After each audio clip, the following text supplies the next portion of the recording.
Ashamaa kabajamtoota fi jaalatamtoota hordoftoota chaanaalii YouTube jalatti argamtan akkam jirtu nagaa keessanii iddoo jirtanitti nagaan waaqayyoo isiniif haa baay'atu. Warroonni amantii biroos akkam jirtan baga jiraattanii nama guyyaa kanaa taatan isiniin jechuu jaaladha. Obboloota koo hunda keessanuu warroonni mana kootiif haarawaa taatan like, share, subscribe gochuudhaan karaa maatii kootiitti akka dabalamtan asumaan kabajan jaalalaan isin affeeree jira. Mallattoo subscribe isa gurraacha isa ooni godhaa tammale biran tarina manuma nama kamiitittu jechuudha. Viidiyoo gallakkeeffamuu akka isin bira ga'uuf akka wal jajjabeessitaniif akka wal bira dhaabattaniif mallattoo san gurraacha isa bira taraan isiniin jedha. Warroonni maatii koo taatan immoo hanga har'aatitti na waliin jirtan na jajjabeessitan guddaa galatooma. Har'as borus iddoo guddaan isiniif qaba. Obboloonni koo anaaf borus har'as naaf qaalidha waan ta'eef guddaa galatoomaa isiniin jechuun jaaladha. Mata dureen koo har'aaf qabadhee dhiyaadhe daandii milkaa'inaa akkamitti adeemuu kan jedhudha. Isa keessaa qabxiilee muraasa waliin laallaan daandii milkaa'inaa akkamittiidhaan akka adeemamu, akkamittiin akka galma ga'u, akkamittiin immoo yuutu bakka kan ga'u jechuudha. Daandii milkaa'inaa keessatti waa hedduu nama barbaachisas, waa hedduutu nama mudatas. Isa san immoo yuutu bira taruufis, isa san keessa taruufis, milkaa'uufis maaltu barbaachisa? Daandii milkaa'inaa keessatti muddamuu osoo hin taane suuta deemuudha kan yoomu daandii milkaa'inaa sassi milkeessee dhugaas taasisu.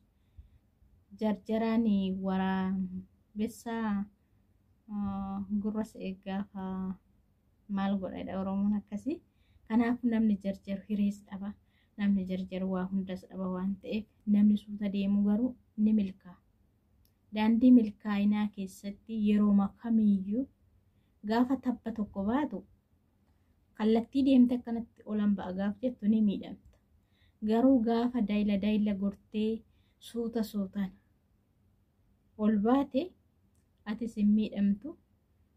Tabbi sunis akkamiin akkasi jalaa dhume ol baate sin argitu. Maaliif milkaa'uuf suuta deemu, milkaa'uuf immoo yuutu obsa barbaada. Wanta hojjettu kam keessattu obsa qabaatte taanan har'as boorsu ni milkoofta. Garuu namni obsa hin qabne wanta hojjetu kam irrattis hin milkaa'u. Maaliif wantuma xiqqoo ni aarta, wantuma xiqqoo abdii kutatta, wantuma xiqqoo dubbii goota. Namni akkasii immoo namni obsa hin qabne waa hedduu dhaba. Kanaafuu hunda keenyaaf inni obsa nuuf haa kennu. Daandii milkaa'inaa keessa inni tokko obsi waan guddaadha. Obsi waa hedduu keessa nama dabarsa. Akkuma ganama cirrachaa dhuganiitii galgala aannan dhugan Oromoon jedhu sanii namni obsa qabu waa hunda keessa tareeti. Ganama waa hunda keessa illee yoo tare galgala isa firiin inni dhandhamu, firiin irra ga'u waan guddaa ta'a. Kanaafuu daandii milkaa'inaa keessa inni tokko obsa. Namni obsa qabu homa kamuuyyuu hin dhabu. Obsi waa hedduu keessatti nama barbaachisa. Obsi immoo yuutu waan karaa deemtu kam keessattuu obsa qabaatte taanan, karaa deemtu kam keessattuu sodaa uumaa keetii qabaatte taanan, karaa deemtu kam keessattuu wanta kana nan godha jettee hin godhu osoo hin taane, hojjedhee biran ga'uu osoo hin taane abdii waaqayyoo wajjin nan hojjedha. Boru bakka kana nan ga'a. Obsaa wanta san yoo itti fufte, obsaa wanta san teessee yoo hojjette, obsaa wanta dubbattu kamillee obsa horattee gaafa dubbattuu fi gaafa aartee dubbattu garaagarummaa qaba. Akkuma san hojii hojjettu kam keessattillee taanan obsa qabaatte taanan yoomillee ni milkoofta.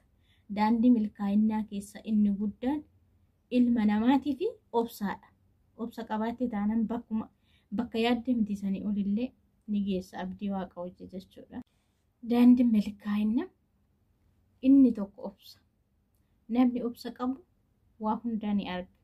Waa hundas keessa ta'a. Namni obsa hin qabne garuu waa hunda keessallee taruu hin danda'u. Waa hundallee arguu hin danda'u. Kanaafuu obsi daandii milkaa'inaa keessa isa tokkodha ilma namaatiif. Akkasumas daandii milkaa'inaa keessatti ofitti amanamummaa qabaachuu qabda.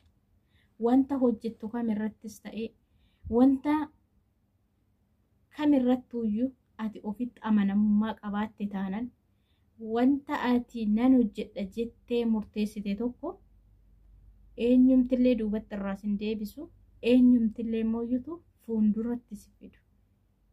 Ati ofitti amanamummaa qabaatte taanan ati wanta kana nan hojjedha bakka kana nan ga'a jette ofitti keessa keetitti amante taanan eenyumtillee duubatti sin deebisu, eenyumtillee kaayyoof karoora keessan kan galmaan ga'u, kan bakkaan ga'u si'ii karoorfate. Si'ii mooyyutu keessa keetitti yaadedha malee namni duubatti deebi jedhee duubatti hin deebita. Ati ofitti keessa keetitti amanamummaa qabaatte taanan wantuma hojjettan kamirratti ofitti amanamummaa nama kamuyyuu barbaachisa. Garuu gaafa wanta tokko shakkiidha wanta kana biraan ga'a, wanta kana mooyyutu nan hojjedha gaafa jettee shakkii wayii keessa keetitti uumame akkuma shakkiin baay'ate hojii ati guddaa hoggaa hedduu hojjettee yeroo hedduu itti laffaatee bira tarte shakkii yeroo takka wanta ati hoggaa hedduu itti laffaate balleessuu danda'a. Kanaafuu wanta hojjettan kam keessattuu wanta hojjettan kam irrattu shakkii sinirraan barbaachisu.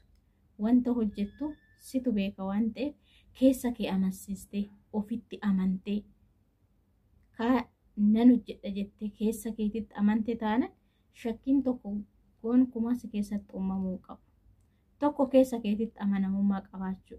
Lammata mooyyutu wanta hojjettu kamirratti inni si uume isarratti hirkattee isa si uume waliin jiraatta taanan daandii isaatirratti jiraatte taanan wanti karoora keetirraa si maqsu tokkollee hin jiru. Garuu gaafa shakkii qabaattu gaafa keessa kee shakkiin guutame gaafa keessa kee ofitti amanamummaan hin jiraanne wantuma kamillee galmaan hin geessu. Wanta ati jammarte kamuu karumatti hafa. Wanta ati jammarte kamuu karumatti hafa. Wanta ati jammarte kamuuyyuu galma hin ga'u. Maaliif yoo jette waan keessi kee amanamummaa hin qabaanneef, waan ofitti hin amanneef jechuudha. Wanta kana gaafa hojjedhe badinnaa gaafa wanta kana isa san hojjedhe wanti kun harka tabalaashe innaa gaafa jettu osoo hojjetteen tabalaashessine shakkii keessantu balleessa. Shakkii keessa kee jiru san ofitti amanamummaa keessa kee waan hin jirreef jechuudha. Kanaafuu wanta hojjettan kamirrattu ofitti amanamummaa qabaadha. Daandii milkaa'inaa keessas milkaa'uu keetiifillee tokko ofitti amanamummaadha. Yeroo hedduu mata duree irratti illee fidannee dhufnaa irrattis ni dubbannaa waa'ee ofitti amanamummaa kan anis ofitti amanan jedha kan biraas ofitti amanan jedha. Garuu sani keessa kee dhibbaan dhibbatti ofitti amanamummaa keessaan haasaa afaanii osoo hin taane afaan waa hedduus ni haasaa. Keessa kee garuu ofitti amanamummaa kee qabaachuu kan beeku si'ii fi isa duwwaadha. Kanaafuu daandii milkaa'inaa keessa inni tokkoffaan obsa. Namni obsa qabu yoomillee bakka barbaade ga'a. Nuti immoo keessafuu warroonni biyyoota namaa kana keessa jiran kunis obsan qabu osoo hin taane dhibbaan dhibbattis ta'us baatu warroota obsa qaban turra baay'ata. Odoo obsa qabaachuu baatame mana namaa kana hin jiraatu eenyumtu. Kanaafuu akkasumaan wanta hojjettan kamirratti illee obsa horadhaa. Wanta hojjettan kamillee milkaa'uudhaaf obsa isin gaafata. Inni lammata milkaa'uudhaaf ofitti amanamummaa isin gaafata. Kanaafuu wanta hojjettan kamirrattuuyyuu ofitti amanamummaa qabaadhaa. Wanta tokko milkaa'uudhaaf aariidhaan osoo hin taane daddaffiin osoo hin taane har'a facaasee boruna naama osoo hin taane har'a immoo bukeessee boruun tolchaa osoo hin taane fakkeenyaaf midhaan tokko gaafa har'a bukeessite boruu osoo nan tolchette eelirraa hin ba'u. Kanaafuu wanti hunduuyyuu obsa barbaada jechuudha.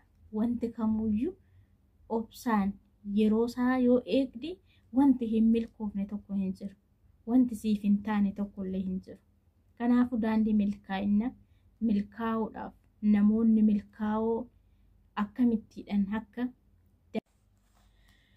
karaa milkaa'inaa keessa qabxiilee nu laallee kanarraa karaa milkaa'inaa isaa dhugaa kan milkaa'uu dandeessu obsa yoo qabaatte fi keessa keetitti ofitti amanamummaa yoo qabaatte karaa kamirrattu ni milkoofta. Inni kunillee qabxiilee karaa milkaa'inaa keessa qabxiilee gurguddoo isaan lamaan kanaadha. Namoonni kana qaban yoomillee ni milkaa'u. Kanaafuu viidiyoon har'aaf qabadhee dhiyaadhe hanga ammaatitti isin waliin ture ani Hiyootuubidha.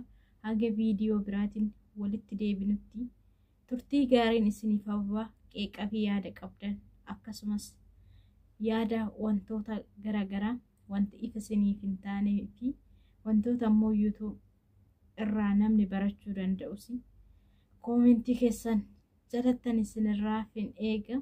Haga viidiyoo biraatiin walitti deebinutti idduma jirtanitti horaa bulaatii deebana. Bakka hin balleessitti na oofalchaa isiniin jedha. Idduma jirtanitti fayyaa nagaan isiniif hawwa. Hanga viidiyoo biraatiin walitti deebinutti bye bye.